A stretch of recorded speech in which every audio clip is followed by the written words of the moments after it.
되는 신문이 이제 성대신문이라는 것입니다. 이 성대신문에 하루는 이런 글이 기고되었습니다. 메이비 세대 선택의 바다의 방향을 잃다라는 글이었습니다. 이 글은 결정장애 세대를 보여주면서 이 세대가 왜 이렇게 결정을 하지 못하고 이렇게 방황하고 있는가에 대한 글을 그 학교의 기자가 쓴 내용입니다. 사실 이 결정장애 세대라는 이 글은 독일의 저널리스트였던 올리버 예거스가 쓴 그의 책 결정장애 세대라는 그 책에서부터 비롯되어져 있는 그런 단어이기도 합니다. 이 결정장애라는 것은 사실은 결정을 함에 있어서 무엇인가 어정쩡한 특징을 보여주는 것을 그 책에서 이야기해 주고 있습니다. 특별히 이 결정장애에 빠진 그 세대를 20대에서 30대의 자녀들에게 집중하고 있는데 이 결정장애를 심리학 용어로 또 해석한 내용이 하나 또 나옵니다. 그게 무엇이냐면 지연행동이라는 것이죠. 이 지연행동이라는 것은 완벽하게 하지 못하면 안 하느니 못하다라는 생각 가운데 차라리 완벽하지 못할 거면 나 스스로를 방어하기 위해서 아무것도 하지 않는 것, 이거를 지연행동이라고 합니다. 왜 2030 세대가 결정장애에 빠지게 되어지고 또 이런 지연현생 현상처럼 왜 무엇인가를 결정하지 못하고 스스로를 방어하면서 아무것도 하지 않는 상태 가운데 이들이 그대로 무너지게 되어질까 하는 것이죠. 그 이유에 대해서 많은 사회학자들은 이렇게 얘기합니다. 선택할 수 있는 선택지가 없어서가 아니라 너무 많아서 그렇다라고 말이죠.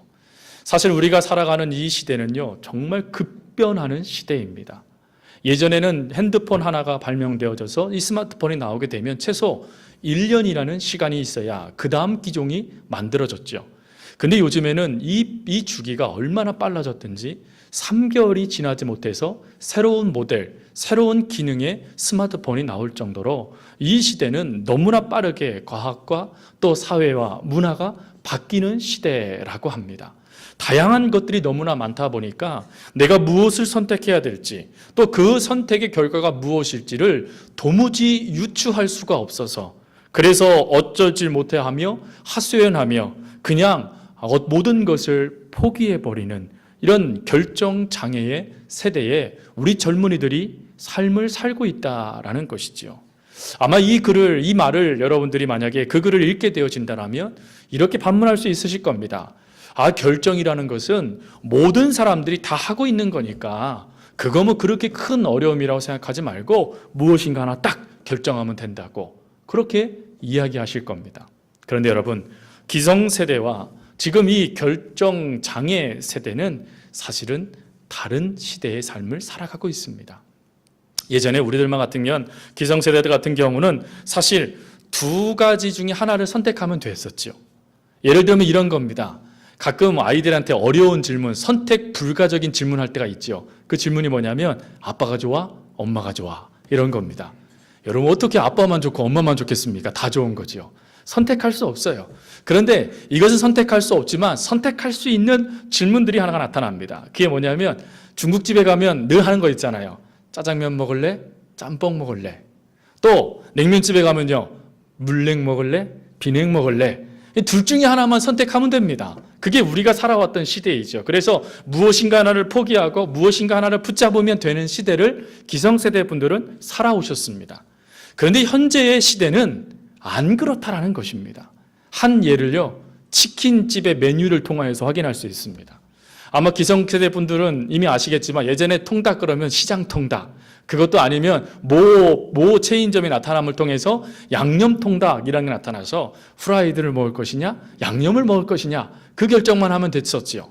그런데 요즘 2030 이 시대가 살아가는 세대는 이 치킨 메뉴가 상상을 초월하다라는 것이죠. 그래서 후라이드 치킨, 양념 치킨은 기본이요. 마늘 치킨을 먹을 것이냐, 파닭을 먹을 것이냐, 간장 치킨을 먹을 것이냐, 스낵 치즈 치킨을 먹을 것이냐, 너무나 많은 치킨의 종류가 있다라는 것입니다. 그러니 이것도 선택할 수 없고 이것도 선택할 수 없고 갈팡질팡하는 그런 모습들이 이 결정장애라는 젊은 청년들에게 나타난다는 것이죠. 근데 여러분, 이 결정장애가 하나의 증후군을 만들어내고 말았습니다. 이 증후군을 뭐라고 그러냐면 햄릿 증후군이라고 합니다. 이 햄릿은 셰익스피어가 쓴 책에 나오는 햄릿 왕을 말합니다. 이 햄릿은 우유부단의 대표적인 대명사이죠.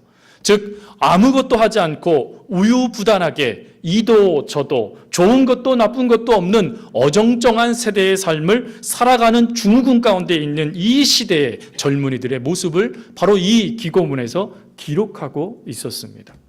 그러면서 이 사회학자들이 왜 많은 청년들이 이런 결정장애에 빠지고 햄릿 증후군에서 허덕일 수밖에 없는가, 그 이유를 한 가지로 집중하며 발표했습니다. 그게 무엇이냐면 두려움 때문이라는 것입니다. 내가 무엇인가를 결정하고 내가 무엇인가를 선택했을 때 그 삶의 결과가 무엇인가라는 그 두려움, 막연한 두려움이 모든 것을 결정하지 못하도록 만들고 있더라라는 것이죠. 그런데 여러분, 사실 이 두려움이라는 것은 이것은 결과이기도 하지만 사실은 선택이라는 그 선택의 순간을 집중했던 모습이기도 합니다. 내가 왜 이것을 선택할 수밖에 없었는가? 내가 왜 이 길을 갈 수밖에 없었는가? 그 중요한 목적, 이유를 망각해버리고 선택이라는 그 자체에만 집중하다 보니까 모든 것 가운데 이유를 잃어버리고 삶을 잃어가고 삶의 방향을 잃어가는 모습들이 나타났다라는 것이죠. 여러분, 이런 두려움을, 목적을 잃어버리고 결정장애, 그리고 햄릿 증후군과 같은 모습들이 오늘 본문에도 나오고 그리고 우리들의 신앙생활에도 나타나고 있다라는 것이죠. 특별히 오늘 본문 가운데 우리가 읽지 않았지만 주님이 이렇게 말씀하십니다. 너희도 가려느냐라는 질문 말이죠. 이것도 저것도 아니고 어정쩡하게 하나는 세상에, 하나는 하나님께 발을 내들고 있는 양다리 인생이 아니라 너희도 저 사람들처럼 가겠느냐라고 말씀하시는 그 선택의 기로에 서 있는 오늘 배자들의 모습, 그게 사실 우리들의 모습이기도 하다라는 것이죠. 요한복음 5장에서 우리 주님은요, 놀라운 기적을 일으키십니다. 그게 무엇이냐면 베데스다 연못가에서 38년 된 병자를 고치신 것입니다. 그 당시에 많은 사람들이 이 사람을 포기했습니다. 심지어 아무도 그가 그곳에 있는지 관심조차도 없는 그림자 같은 사람, 그 사람이 38년 된 병자였습니다. 희망이 없습니다. 어떠한 삶을 살아도 덧없는 인생입니다. 근데 그때 예수님께 나타나셔서 내 병이 낫고자 하느냐? 예, 내가 저 무리평할 때 나를 넣어줄 사람이 없습니다. 낫고자 하느냐? 예, 제가 낫고 싶습니다. 일어나 네 자리를 들고 일어나라. 이 놀라운 사건 때문에 어떤 일이 발생되어지냐면 그 병자들, 그리고 병자를 둔 가족들이 예수님 곁으로 몰려오기 시작했다는 것입니다. 그리고 예수님 곁으로 몰려온 이 사람들 뿐만 아니라 6장으로 넘어오자마자 예수님은 놀라운 두 번째 이적을 행하시지요. 그게 우리가 너무나 잘 알고 있는 오병이어의 기적입니다. 오병이어의 기적을 통하여서 우리 예수님은 10,000명이 넘는 사람들을 먹이십니다. 그런데 여러분, 이 10,000명이나 넘는 사람들이 이 음식을 먹고 기뻐하며 즐거워하는 이 순간에 놀라운 것은 문제가 발생되기 시작했다라는 것입니다. 사실 수적으로 보면요, 예수님이 계신 이곳은요, 오늘날로 따지면 들판교회예요. 십자가 딱 꽂아놓고 기적과 역사가 일어나니까요, 사람들이 구름대처럼 막 몰려든 것입니다. 수적으로 늘어나니까 이거 부흥 아니겠습니까? 그런데 성경은 숫자가 늘어났다고 부흥이라 말하지 않는다라는 것이죠. 오늘 예수님은 이들이 목적이 무엇이고 이들이 왜 이런 선택을 했고 이들이 가는 방향은 무엇인지를 정확하게 꼬집어내십니다. 그게 6장 2절이고 6장 26절입니다. 즉 이들의 방향과 이들의 목적, 이들의 선택의 이유는 표적 때문이었다라는 것입니다. 무슨 표적일까요? 병자가 고침받고 그리고 배고픔의 문제가 해결되는 것. 저 예수라는 사람 곁에만 있으면 더 이상 배고파할 필요도 없고 더 이상 병 때문에 근심 걱정할 필요가 없다라는 그것에 이들이 선택하였다라는 것이죠. 그러나 여러분, 예수님께서 단지 배고픔의 문제를 해결하기 위해서 이 땅에 오셨나요? 예수님께 당신이 오신 목적이 단지 사람들의 병을 고쳐주셔서 그들을 눌렸던 그 모든 것에서 해방시키기 위해서 오신 것인가요? 아니지요. 예수님께서 오신 목적은 자명합니다. 히브리서 2장 14절부터 15절에 예수님께서 오신 목적을 이렇게 설명합니다. 자녀들은 혈과 육에 속하였음에 그도 또한 같은 모양으로 혈과 육을 함께 지니심은 죽음을 통하여 죽음의 세력을 잡은 자 곧 마귀를 멸하시며 또 죽기를 무서워함으로 한평생 매어 종로로 타는 모든 자들을 놓아주려 함이라. 예수님께서 이 땅에 오신 목적은 죄로 인하여서 사단으로 인하여서 종로로 타고 영원히 죽을 수밖에 없는 우리를 구원해내셔서 하나님의 자녀로 입양하기 위하여서 죄의 모습 가운데 사단에 굴복당하여서 두려움 가운데 절망 가운데 하염없이 무너져가는 우리들에게 진정한 기쁨이 무엇인지, 진정한 생명은 무엇인지, 진정한 능력은 무엇인지, 진정한 복은 무엇인지를 깨닫게 해주시기 위하여서 우리 주님이 이 땅에 오셨다라는 것입니다. 여러분, 이 예수님의 목적과 바로 무리들의 목적이 완전히 달랐다라는 것이죠. 근데 여러분, 이런 다름의 모습이요, 우리들에게도 나타나지 않습니까? 내가 원하는 것이 있습니다. 내가 바라는 것이 있습니다. 내가 소원하는 것이 있습니다. 내가 꿈, 비전이라고 말하는 것들도 있습니다. 그 일을 위하여서 하나님 믿고자 결단하고 하나님을 위해서 내 인생을 걸고 하나님께 내 모든 목적을 걸고 달려 들어왔는데 문제는 무엇이냐면 하나님께서 내가 원하는 것과 다른 방향으로 우리를 이끄실 때 내가 원하는 것은 A인데 하나님은 아니야 B라고 말씀하시면서 내가 먹고 싶지 않은 것, 내가 가고 싶지 않은 것, 내가 행하고 싶지 않은 것을 행하고 먹고 가라라고 말한다면 우리는 어떻게 할 것인가? 라는 질문입니다. 오늘 이 본문에 나와 있는 66절 말씀처럼 떠나갈 것인가? 아니면 68절의 말씀처럼 주님께로 달려들 것인가? 라는 것 말이죠. 오늘 바로 이 질문에 대하여 답을 찾아가는 말씀이 바로 오늘 은혜의 사순절 네 번째 떠날 것인가 따를 것인가에 대한 주제에 대한 말씀입니다. 그렇다면 우리가 이 하나님의 뜻을 깨닫기 위한다면 먼저 왜 떠날 수밖에 없었는가를 우리가 먼저 살펴볼 수 있어야 됩니다. 이들이 왜 떠났을까요? 그 이유는 방향을 상실했기 때문이죠. 등산 조난 용어 가운데 등산하시는 분들 조난 용어 가운데 뭐가 있냐면 링 반데룽이라는 등산 용어가 있습니다. 이 린 반데룽이라는 것은 링과 반데룽이라는 단어가 합쳐진 합성어입니다. 링이라는 것은 원을 뜻하는 거고 반데룽이라는 뜻은 길을 가다라는 뜻입니다. 그러니까 링 반데룽이라는 것은 무엇이냐면 예를 들어서 우리가 폭우를 만나든가 폭설을 만난다든가 폭풍우를 만나게 되어졌을 때 또 안개가 우리 인생 가운데 그 안개가 등산 가운데 끼게 되어졌을 때 무엇을 잃어버리게 되어지냐면 방향 감각을 잃어버리게 된다는 것입니다. 그러면 내가 걸어가는 이 길이 앞길이다라고 생각을 해서 그 길을 향하여 힘있게 달려가지만 결정적으로는 뱅뱅뱅 그 주변만 돌고 있는 것. 그래서 정말 자기가 원하는 목표대로 나아가지도 못하고 그렇다고 뒤로 물러나지도 못하는 어정쩡하게 돌다가 끝끝내 자신의 모든 에너지를 낭비하다가 끝끝내 죽어버리게 되어지는 것. 그게 링반데룽이라는 조난 용어입니다. 여러분이 린방데룽이라는 이 조난 용어가 오늘 본문에도 그대로 나타납니다. 이것저것 결정하지 못하고 두려움 가운데 빠져서 어쩔 줄 몰라 하는 그런 모습들, 수근거리고 또 예수님을 향하여 무엇인가 자신들의 뜻과 다르니까 66절처럼 떠나버리는 모습들이 우리들 가운데 있다는 것이죠. 본문에는 여러분 링반데룽이라는 이 모습이 그대로 나타납니다. 특별히 여러분 이들에게 무리들이 만났던 폭풍우는 무엇일까요? 그것은 육체의 응답이었습니다. 배고픔 해결해주는 떡과 물고기, 그 자신의 병을 고쳐주는 그 치유의 역사들이 이들 가운데 폭풍처럼 안개처럼 이들의 모든 영적인 것을 마비시켜버립니다. 그러다 보니까 정작 중요한 메시아이신 예수 그리스도, 인생의 목적이신 예수 그리스도를 온전하게 만나지 못하고 그 주변만 뱅뱅뱅 도는 인생, 그들이 바로 지금 예수님의 곁에 있는 바로 이 무리들의 모습이라는 것이죠. 근데 여러분, 이 무리를 예수님은 뭐라고 오늘 성경에 기록하고 있냐면 제자라고 기록하고 있다는 것입니다.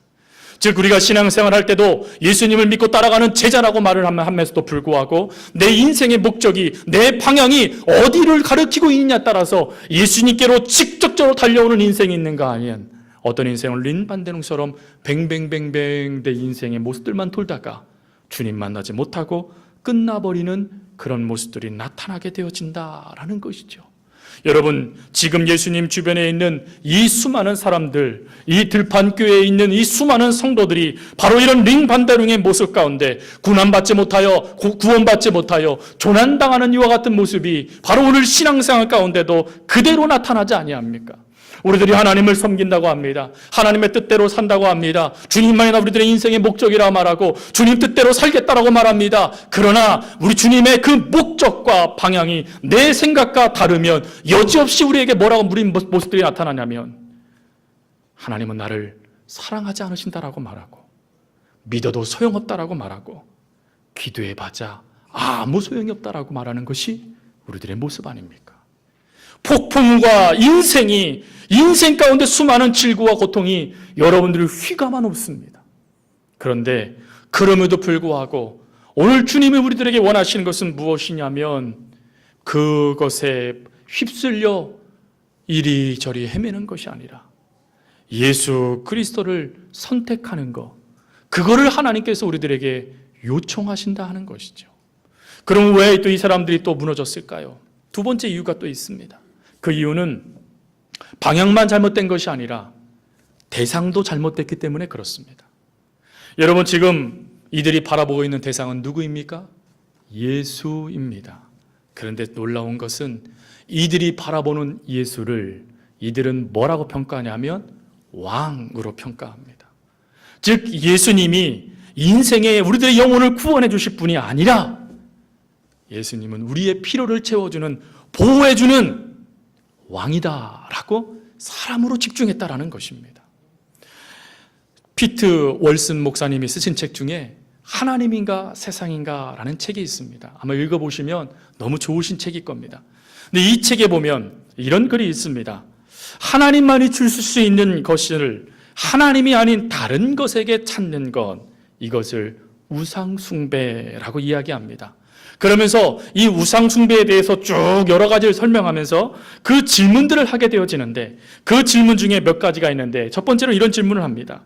당신 인생의 여러 우상 중에 하나님의 가장 큰 경쟁자는 누구입니까? 또 두 번째 질문을 합니다. 당신의 인생에 성취된 일의 뿌리는 당신을 위해 성취된 놀라운 일입니까? 아니면 그 일을 행하신 하나님이십니까? 이 질문을요 그대로 여과 없이 우리들의 모습을 표현해 주면서 그 가운데 우리들의 모습을 하나님 말씀 앞에 세우고 다시금 하나님을 믿도록 그 글을 써나가기 시작합니다. 여러분, 문제는 우리 주변에 예수님을 만드는 무리와 같은 모습들이 우리 가운데 나타나면 하나님이 보이지 않습니다. 예수님이 보이지 않습니다. 육신의 문제를 해결해 줄 왕만 보일 뿐이지요. 그 왕이 보이게 되어지니까 하나님이 채워져야 될 공간에, 메시아가 채워져야 될 공간에 육신의 소망, 육신의 뜻, 육신의 사람이 채워지게 되어지니까 정작 보여져야 될 하나님이 보여지지 않고 정작 들어야 될 하나님의 음성이 들려오지 않게 되더라라는 것입니다. 심지어요, 하나님의 최고의 경쟁자로 누구를 이 무리들이 세우는 줄 아십니까? 하나님을 위해 오신 예수님을 경쟁자로 세웁니다. 왕. 여러분, 이 왕으로 세우겠다는 거, 이 왕 그러면 여러분 딱 떠오르는 게 있죠. 그게 무엇입니까? 예수님이 공생애를 시작할 때 사단에 의해서 시험받은 그 시험 중에 하나, 그것이 바로 이 왕의 유혹 아닙니까? 지금 이 무리들은 하나님의 놀라운 역사를 경험하고 있음에도 불구하고 예수님을 통하여서 놀라운 하나님의 은혜들을 체험하고 있음에도 불구하고 하나님이 보인 것이 아니라 왕 예수가 보여주고 있었다. 사람 예수가 이들에게 보여주고 있었다라는 것입니다. 더군다나 이들은요, 예수님을 자신의 뜻에 따라 이리저리 쓰고 때로는 곶감에 때로는 창고에 있는 곶감처럼 빼먹는 그런 존재로 전락시키고자 했다라는 것입니다. 여러분, 이런 모습이 우리 가운데는 안 나타날까요? 안타깝게도 우리들에도 이런 모습들이 나타난다는 것이지요. 우리 주님을 위해서 우리가 삶을 살면서도 불구하고, 예수님을 믿는다라고 말하면서도 불구하고, 정작 예수님을 통하여 하나님을 바라보게 만들고 예수님을 통하여 하나님을 만날 수 있도록 역사 주신 그 모든 것은 잊어버리고 내 육신의 생각에 그대로 침장되어져서 그대로 무너져 버리는 연약한 모습들, 그리고 심지어요 그런 주님의 곁을 떠나가는 모습들, 그게 우리들의 모습 아닙니까? 방향도 상실하고 대상도 놓쳐버리는 그 연약함의 모습이 바로 저와 여러분들의 모습 아니겠습니까? 이런 모습 가운데 우리 주님이 또 물으시는 겁니다. 만약에 내가 너희들의 생각과 너희들의 뜻과 너희들의 바람과 너희들이 원하는 것과 전혀 다르게 너희들을 이끈다라면 너희들은 어찌하겠느냐? 너희들도 나를 떠나가려느냐? 우리 주님이 만약 물으신다라면 여러분 무엇이라고 대답하시겠습니까? 주님, 어쩔 수 없습니다. 그러니 제가 주님을 섬긴다고 하실 때 좀 잘 좀 도와주시죠. 왜 그때는 가만히 계시다가 저에게 지금 와서 이렇게 질문하십니까? 그렇게 대답하시겠습니까? 오늘 주님께서 우리들에게 원하시는 대답은 바로 이 예수님의 방향으로 나아가는 것입니다. 나의 끝, 예수의 시작이라는 책에 이런 글이 쓰여져 있더라고요. 파퓰러 사이언스라는 잡지에 실린 글입니다. 한 나라에 눈사태로 조난을 당하는 사람들의 신고가 들어왔습니다. 그러자 구조대원들이 열심으로 그곳에 가서 그 눈사태로 정말 매립되어 있는, 그 매장되어져 있는 그 사람들을 찾기 위하여서 부단히 애를 쓰다가 드디어 발견합니다. 그런데 안타까운 것은 그들이 다 동사하여 죽은 것이었습니다. 근데 이게 그들이 동사하여 죽은 그 이유를 찾아보니까 참 놀라운 것이었습니다. 이들이요, 자그마치 그 지상에서부터, 그들이 갇혔던 그 눈 구덩이 그 안에서부터 자그마치 땅 아래로 10m를 더 파고 들어갔다는 것입니다. 즉 이들은 한 가지 목적을 위해서 눈을 헤치기 시작했다는 것이죠. 그 지상으로 나아가기 위하여 그 목적 하나를 들고 이들이 열심으로 눈을 헤치고 10m나 들어갔다는 것입니다. 그런데 문제는요, 반대 방향으로 파고 들어갔다는 것입니다. 그러면서 그 잡지에 그런 글이 실려져 있더라고요. 여러분, 우리는 그런 일이 없잖아요. 우리 제주도에 눈이 이렇게 많이 올 리가 없고, 물론 1월 달에 눈이 많이 왔지만 그래봤자 무릎 정도 아니겠습니까? 그런 일이 없겠지만 혹시 여러분들이 하나님의 은혜 가운데 눈 많이 내리는 곳으로 놀러 가게 됐을 때, 이 눈사태를 만났을 때 살아날 수 있는 비결 제가 공짜로 알려드립니다. 그게 뭐냐면 침을 뱉어보면 된다는 거예요. 침. 여러분, 누워서 침을 탁 뱉으면 침이 하늘로 솟아 올라갈까요? 내 얼굴에 탁 떨어질까요?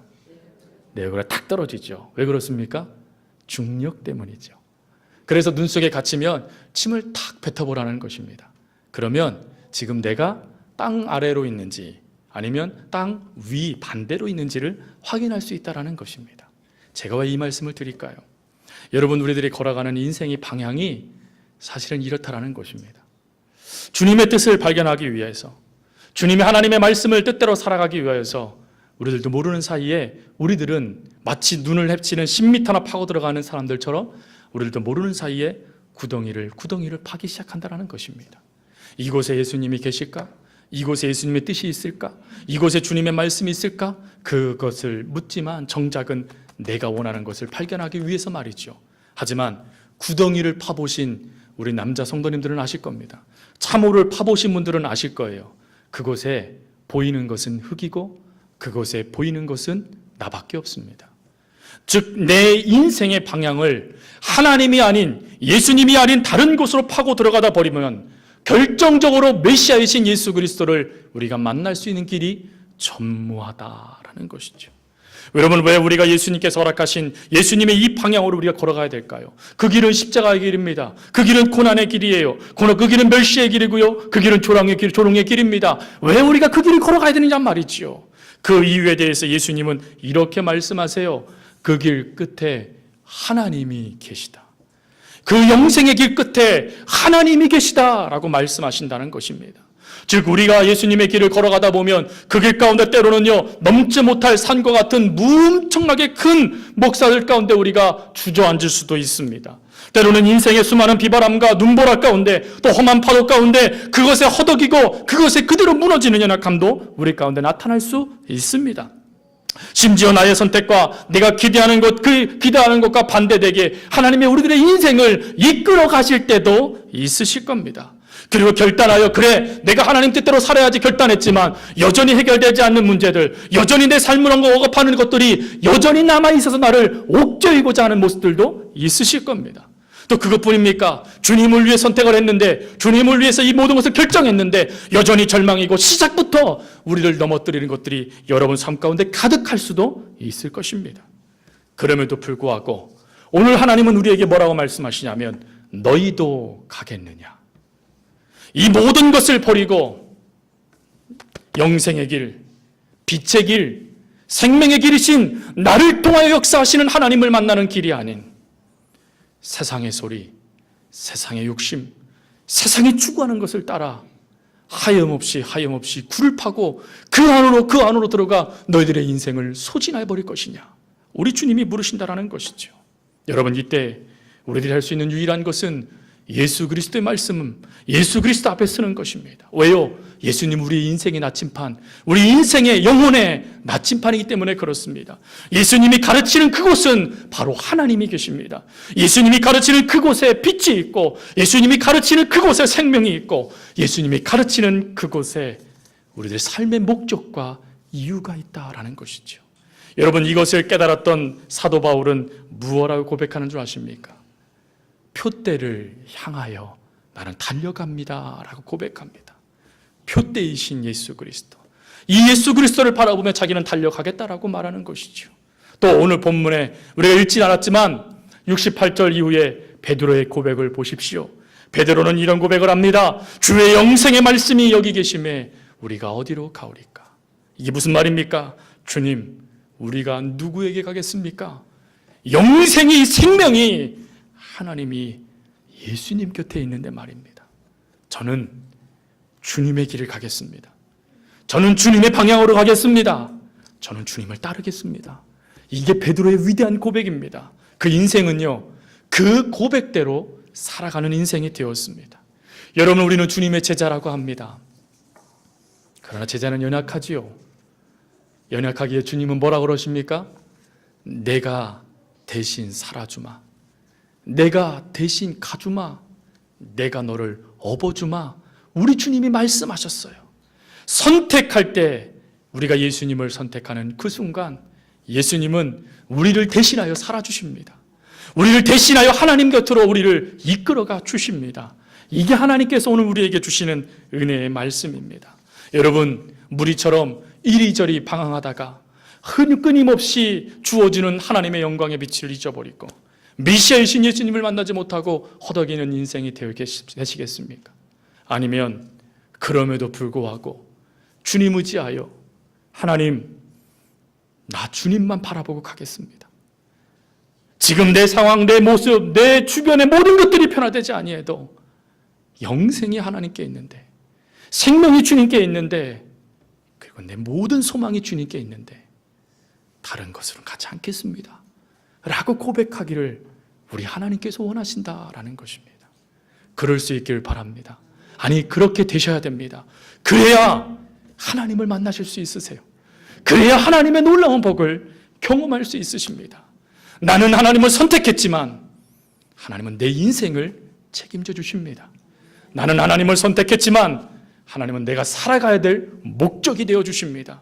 나는 하나님을 선택했지만 하나님은 내 인생을 하나님 원하시는 놀라운 복으로 이끌어가 주십니다. 이거를 믿고 오늘도 주님 앞에 떠날 것인가 따를 것인가의 기로에 서 있는 우리의 삶 가운데 주님을 향하여 등을 돌리는 인생이 아닌 주님을 향하여 얼굴을 돌리고 그 앞에 엎드려 주님 발에 손을 내미는 저와 여러분의 삶이 될 수 있기를 간절히 주님의 이름으로 부탁드립니다. 오늘 말씀을 의지하며